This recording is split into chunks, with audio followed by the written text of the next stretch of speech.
السلام عليكم ورحمة الله. ازيكم حبايب قلبي، عاملين ايه؟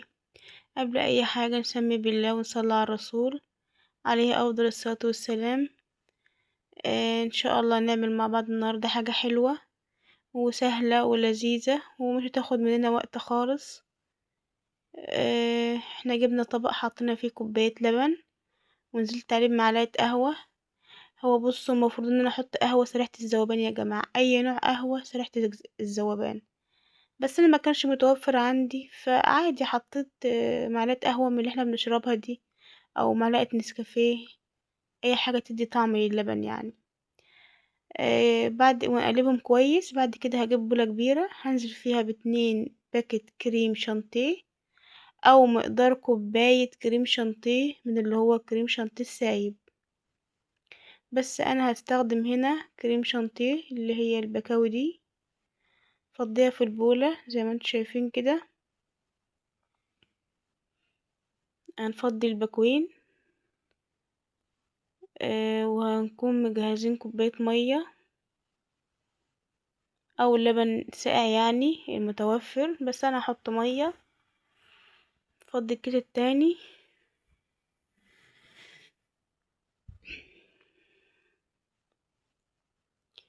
ما تنسوش يا جماعة تشتركوا في القناة وتفعلوا الجرس علشان يوصلكوا كل جديد، تحطوا اللايك يا جماعة بعد اذنكم. هنا حطينا شوية مية، نضرب بقى بالمضرب. طبعا المضرب هنا المفروض معاها واحدة تانية زي كده اللي هي بتتركب فيه دي، بس ملقتهاش.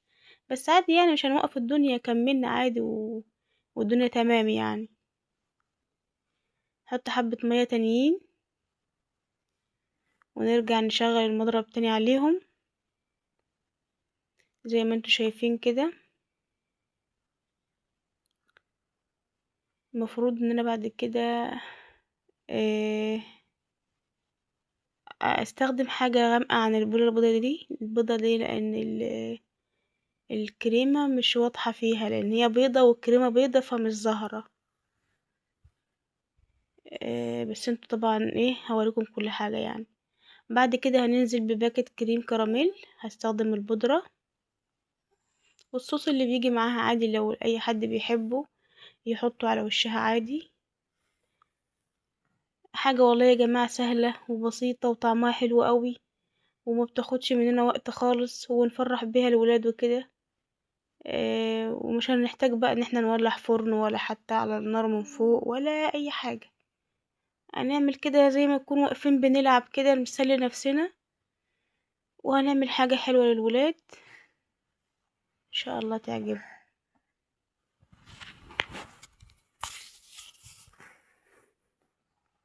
نزلت بباكو كريم كراميل، اضربه بالشكل ده. نحط حبة مية كمان. انتوا بقى على حسب القوام اللي انتوا محتاجينه، يعني محتاجين القوام يبقى تخين شوية يبقى ايه، مش هنكتر مية. مش حابينه تخين يبقى هنكتر مية. هنا معلش المضرب بهدل الدنيا. ساعتي تمام يعني، هننضف كل حاجة.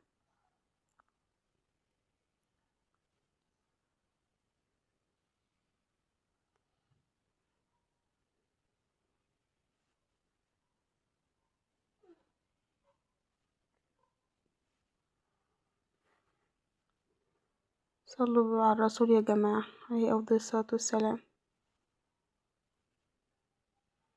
شايفين قوامه يا جماعة؟ قوام الكريمة حلو ازاي؟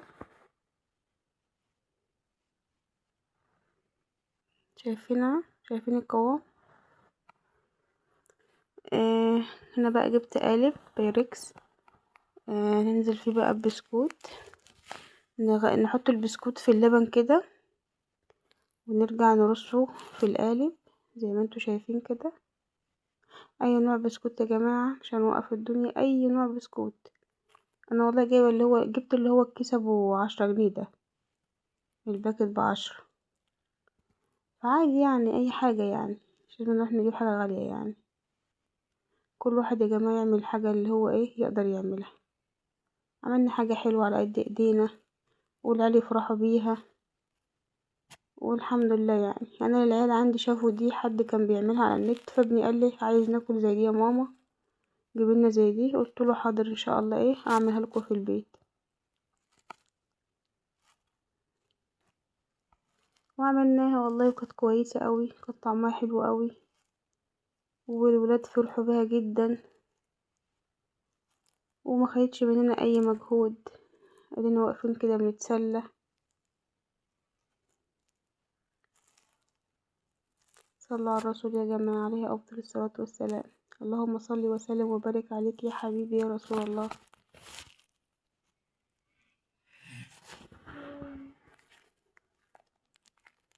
نرش بقى الكميه كلها يا جماعه. اللبن يا جماعه يبقى دافي سنه، يعني يبقى دافي سنه كده، يعني درجه حراره الغرفه ممكن يعني شويه كمان عن درجه حراره الغرفه، يعني عامل زي دمعه العين كده، عشان البسكوت ده يتطرى من اللبن. لكن لو لبن متلج وكده لا مش هيضطر. تحس ان البسكوت تيجي تقطعه كده تحسها ان هي ايه، لسه ناشفه شويه. فلازم اللبن يبقى دافي كده زي دمعة العين. اتمنى ان كل حاجه بعملها تكون بتعجبكم، وتجربوها وتقولوا رايكم في التعليقات.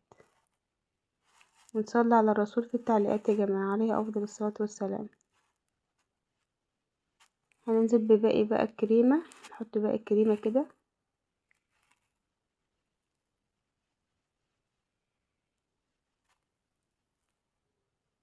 نظبطها بقى بالمعلقه كده.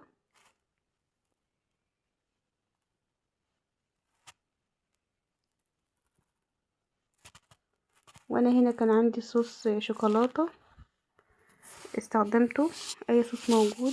المفروض ان احنا نعمل صوص شوكولاته كده بيتحط على الوش، بس انا مش متوفر عندي. بس عادي يعني زينتها بكريم كراميل.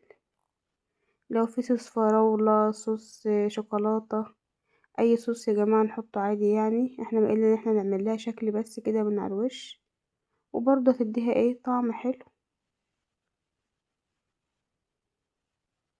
ويا رب تعجبكم.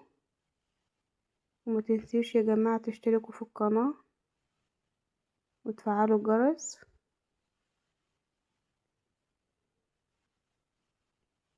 عملنا الشكل اللي انتوا شايفينه ده، شكله حلو مموه كده وسهل يعني علينا، مش مكلفة كده. احنا المفروض ان احنا كنا نعمل طبقة شوكولاتة كده ونحطها على الوش، بس مش متوفر، فخلاص الموجود نعمله وتبقى تمام والله، وحلوة قوي الحمد لله. والولاد فرحوا بيها جدا، وكان طعمها حلو قوي. اتمنى انكم تجربوها، والله هتعجبكم قوي. اشوفكم في حلقة جديدة.